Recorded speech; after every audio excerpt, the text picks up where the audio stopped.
The Tao of Self-Confidence, Episode 28.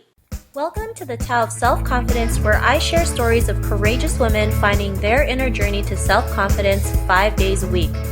Want to learn how you can change your inner beliefs and attitudes? Download a free copy of the ebook by visiting thetaoofselfconfidence.com. Well, hello friend. Welcome to the Tao of Self-Confidence, where I share stories of amazing women who have discovered their inner journey to self-confidence. I'm your host today, Sheena Yap-Chan, and today's guest, I have a special lady here today. She is a mommy fashion blogger who is based in Las Vegas, and, she has an awesome story that she's going to share with us today. I'm not going to, keep you in the dark. So her name is Daisy Te. She's from Las Vegas, and Daisy, welcome to the podcast. I'm really grateful that you took the time to do this, and maybe you can fill in a little bit more about yourself. Oh, yeah, sure. Thanks for having me. I really appreciate that.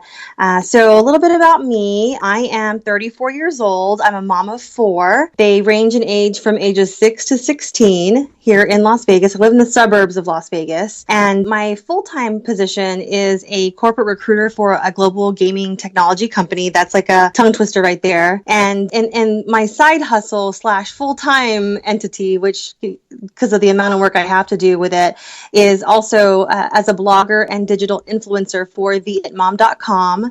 My background starts way back then when I actually started off as a teen mom. And, I always had a love for fashion and beauty. I, didn't even get to finish college because I was raising children at such a young age. But then once I got into my late 20s, I knew that in order for me to get my foot in the door towards a career, I just wanted to be able to set myself apart from the others and be unique, to differentiate myself. And that's where I really learned the discovery of the importance of self-confidence.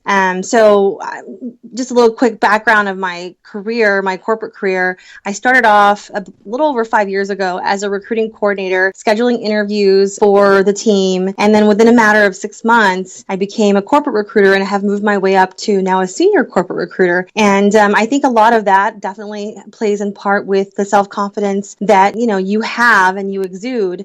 And what my goal was to really show them that even though I didn't have a college degree, I was intelligent enough and competent enough and confident enough to take on the job. I proved myself and have stuck around with it. And it goes the same with the whole blogging industry. When I first got in, there were a lot of, millions and millions of bloggers trying to get, their foot in the door and really trying to make some type of income out of it. And it was around a time where, a lot of us were going through a little bit of that recession here in the United States. And so when I moved to the Las Vegas area, I found that it was really hard to find a job, let alone if you didn't have a college degree. And we had very little money, pretty much living in poverty. So I had to be very unique with what I was working with as far as the means of income, used my confidence along with, finding budget vintage deals on suits at Goodwill. And that's how my blog became, a little over 5 years ago. It didn't actually launch till 4 years ago, but it's pretty interesting, the journey and the discovery of that self-confidence. That is awesome. And, to everyone out there who ever thought of blogging or ever wanted to blog, because, I also blog as well, and I get this a lot, they want to start a blog, but they're like, I have nothing to write about. I don't know if anybody will listen to me. You know what? You have to start somewhere, right? Absolutely. Nobody looked at my blogs when I first started, but I just kept building it, right? It's something that you have forever on the internet. So to all the women who's listening to this, whoever wanted to start blogging, you just got to go out there and just do it, right? Sometimes it's not whoever's the most talented. It's whoever takes the most action, right? And action will always trump everything. Yeah, sometimes you'll make mistakes for sure, because till this day I still make grammar mistakes and spelling mistakes, but it never stops me from doing the things that I love, right? Even doing this podcast, like I fumble, I stutter, but I still do it because I know I have a big message, and it's to help you women, get over anything that you're struggling with, right? Get over those humps, those hurdles, those self-sabotaging beliefs, so that you can go out there and start living life out loud. So that's exactly right. Thanks so much. And what's your cultural background? I am Filipina, so I was born in the Philippines. I came to the United States around the age of 5. That's awesome. I'm from the Philippines too. I was born in Cebu City. Oh, nice. Okay. I was born in Olongapo City. So I'm not sure. I know it was Tagalog that they spoke as a language, but I haven't spoken it since I was like 6 or 7. I think I'm trying to learn it again by watching TFC. My husband is fluent in it, which is interesting because he's part Chinese and Filipino. So of all people, he knows it way more than I do, and is way more fluent than I am. But I have actually started picking it back up when I started watching TFC, which is the Filipino channel. But I can't understand it fluently. I just can't speak it. It just sounds really bad. That's okay. I can't even speak Tagalog. I speak another dialect, but even then I still butcher that. So it's all good. So what would be your favorite self-confidence quote?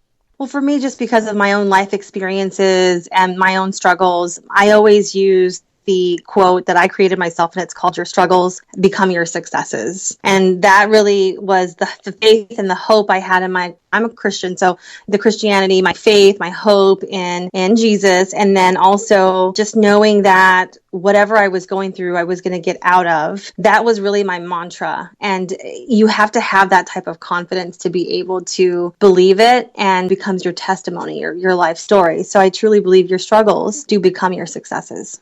I believe that as well. I think sometimes God or the universe or whoever you believe in gives us these struggles as a test to see if we can come out of it and become a stronger person. So absolutely. Some people might think of it as, something that's unlucky. But to me, I think we're fortunate enough to go through something that we can get out of and know in our hearts that we're a lot stronger than we think. So I really appreciate that quote you shared. And in your own words, what would be your definition of self-confidence?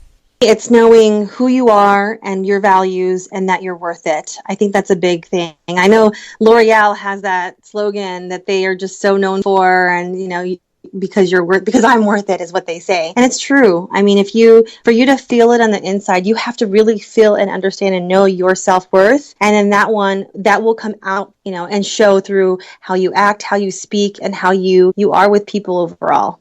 I love that. And it's true. A lot of women out there, they feel like they're not worthy. And I'm guilty of that. Sometimes I'm like, why would anyone want to listen to me? But you have to start changing the things you say to yourself. I've started saying to myself, I'm worthy of the things that I want in my life, right? I'm worthy for the income that I want to make. I'm worthy that people want to connect with me, on different projects, right? Just those 3 little words are so important to say to yourself. So if anyone's listening to this, when you feel like you're down, just start saying those 3 little words. I am worthy. Because you're worthy of a better life. So thank you for that, Daisy. Yeah, sure. So what was your life like before your discovery of self-confidence?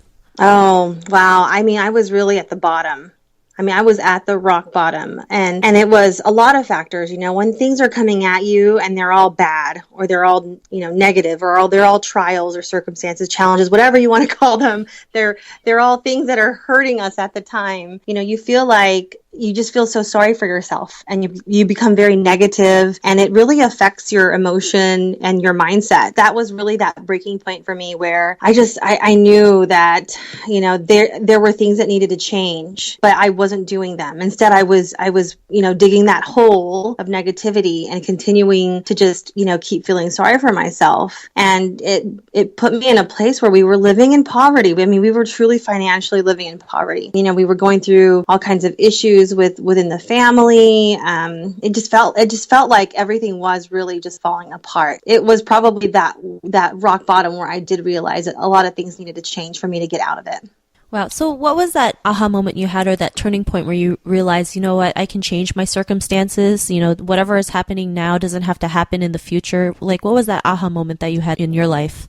Oh gosh, that's definitely when I was, of course, hitting that rock bottom. When there was nothing else I could I felt like I was just already down. There was nothing more you could do to hurt me. That's when I realized I had to change. And I did. I realized that I will never get out of where I am by just staying right where I am. So I had to change. And it was that immediate, literally when your brain switches to that change mode, it's amazing what action you can take. And I just knew, I have to change. If I don't do this, I don't want to change bad enough if I'm just sitting around still doing the same thing. So you have to have that fire and that desire and that motivation to just change. And then that switch will flip in your brain and you will change. And I started, getting up and researching and trying to figure out ways to get myself out of where I was. And I started with writing. I love to write. That's one of my passions I've always had since I was a little girl. And I remember, I knew one of the things,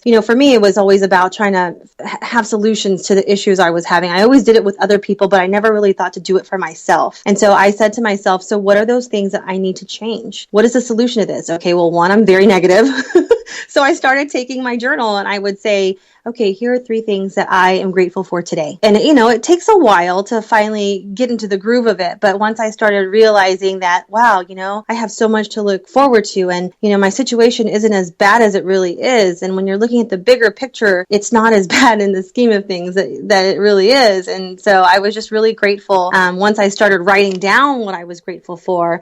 And then from there, I said to myself, well, I feel really good about my life and that things, will turn around and that there's a lot of hope and potential because, you can't change unless you see that there is hope. So I had to have a lot of that hope and faith too. And so I started to, write down things about myself that I wanted to maybe improve self-image wise. I kept telling myself, okay, I want to get back into shape. I want to lose some weight. I want to eat right. I want to, be active. I want to have energy. I want to really improve my self-image from a professional level and be polished. And I envisioned what I wanted to look like. And I even remember at that time, I created a vision board. I took whatever piece of board of a cardboard box I cut out, and I, tried to find photos of images that I could look at where I knew I would, someday get there. And I pasted it and I had it in front of me all the time, and I would never stop looking at it. And I will say that it works. Vision boards work because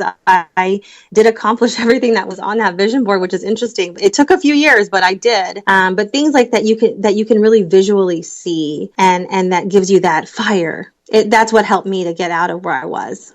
That is amazing. Thank you so much. And vision boards do work because, when you see something that you want every single day, your mind attracts to it, right? And it's going to find ways, or it's going to show you the way to get there. So, I believe in vision boards too. I mean, last year I said I wanted to go to Hawaii for winter, right? And, I didn't create a vision board, but everything I saw had something to do with Hawaii, right? My computer screen had the beach, my phone had the beach, and, everything just had something to do with the beach in Hawaii. And, then all these things started popping up. Like I found out I had a cousin that lived there, and then I had an uncle who had like a free, hotel that time. So I wanted to go and check it out. But, when you keep on thinking of the things that you want and start just focusing on them, they really do start to appear. And I'm not saying they're going to appear overnight, like you said, right? Right. But they will appear.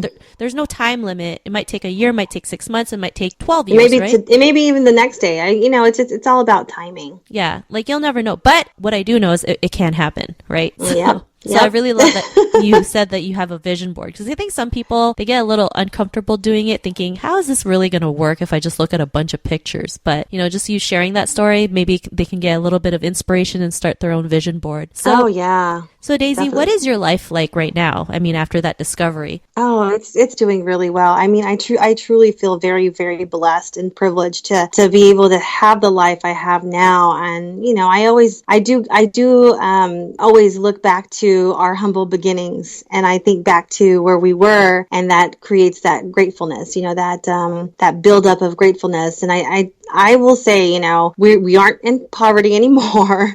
We do very well financially. And I remember what's interesting story here, but like, I remember that time when we were really having a hard time, and I was so down in the dumps and just felt like, gosh, I don't know how we're going to ever be where we're at, when we live like this. Like, I would never be able to picture myself living where I'm at right now in this home. But, we used to just drive around in this neighborhood. I live in a neighborhood called Seven Hills. It's a suburb. It's in Henderson. It's a suburb of Las Vegas. But at the time, we pretty much didn't even have a place to live anymore. We had nothing. And we had to end up staying with family. I remember my husband and I had gone into an argument, and we were driving around in this community because I knew that this was a place that I know one day I would want to live in. And at that time, it seemed so unrealistic. Like, these were, 3,500 square foot homes. They were $500,000. And like, we could barely pay, a $700, $800 a month apartment rent. And now we are living in the neighborhood we were driving in. We are in a 3,500 square foot home. So I truly believe that, to get to where we are now, those things had to happen. And that was so that we would continue to be humble and also be grateful. But everything's going really well. My career is doing well. The blog is really taking off. My husband, he's an entrepreneur, and, he has his own local photo booth and photography business here in Las Vegas. us. That's doing really well. I mean, we're able to afford equipment, professional equipment for all of our, media needs. It's just amazing what a little seedling of hope can grow into. And of course, that starts with the self-confidence too. You can't change without that. It's doing very well. Very, very blessed. That's amazing how you've done so much, especially where you were coming from, being a teenage mom. I'm pretty sure that was a challenge of its own. I always have I always admire teenage moms who just go out there and do whatever it takes to just create the life that they want, because, having a child at that age is probably not the easiest thing, first of all. No, and then to even definitely. figure out what you want to do in life. I mean, to just, even me thinking about it as a teenager, it's like, sometimes I'm like, I don't know how these moms do it, but I really appreciate the fact that, you had that willpower and that determination to get it done. So, thank you so much for sharing your story on that. To the woman who's listening to your story, right? Maybe they're in the same struggle that you were in back then, and they want to figure out, how can they get their life turned around? What would be that one tip you would give to that woman on her journey to self-confidence?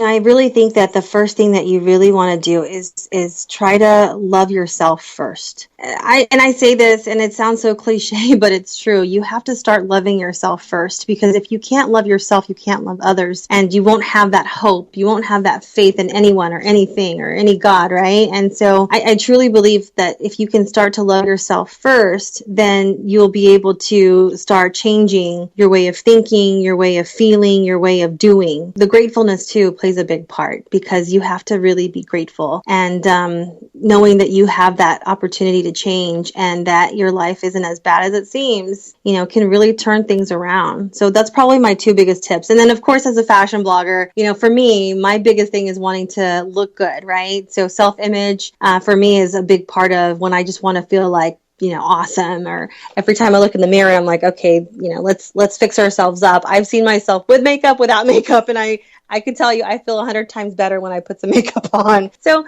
if all else, maybe throwing on a little bit of makeup and just changing your clothes into something that you're going to go out in, even if that means just, hanging out for an hour in the house, whatever, just do it. Do something that makes you feel good so that you can love yourself first. I like that, and I believe the clothes you wear too can make you feel good. So I agree with you on that. And for the listeners out here, if they want to check out your blog, get more fashion tips and stuff that you do, where could we check that out? So my blog is called theitmom.com, theitmom.com, and all of my social media accounts are also The It Mom, so you can find me on any of those as well as online. Awesome. So I can't wait to check that out. I'm sure the listeners are excited to see what your blog is about and all the tips that they can get. So to the listeners out there, if you want to check out the It Mom blog, theitmom.com, please head over to thetaoofselfconfidence.com and search for Daisy's name. Her show notes will pop up along with everything else we talked about. And I just want to thank Daisy for sharing her journey and her story with us. So Daisy, thank you so much. Your story is just amazing. I just love the fact, you went from like rock bottom and now you're living the dream life that you've always wanted. Thank you. I appreciate that. And it always humbles me to have the opportunity to do things like this. Like I said, I'm a true advocate for self-confidence and empowering women, and even transforming in any way, whether it's their lives, their appearance, anything. It's my forte, my calling, I guess. Awesome. I say the more the merrier, right? Yep, that's right. So listeners, be on the lookout for another new episode of the Tao of Self-Confidence, and we'll catch you later. Bye for now. Bye. Thank you for joining us on another episode of the Tao of Self-Confidence. Visit thetaoofselfconfidence.com for links to everything we chatted about today, as well as killer resources, gifts, and so much more. Subscribe to the Tao of Self-Confidence on iTunes or Stitcher to hear more stories of amazing women finding their inner journey to self-confidence.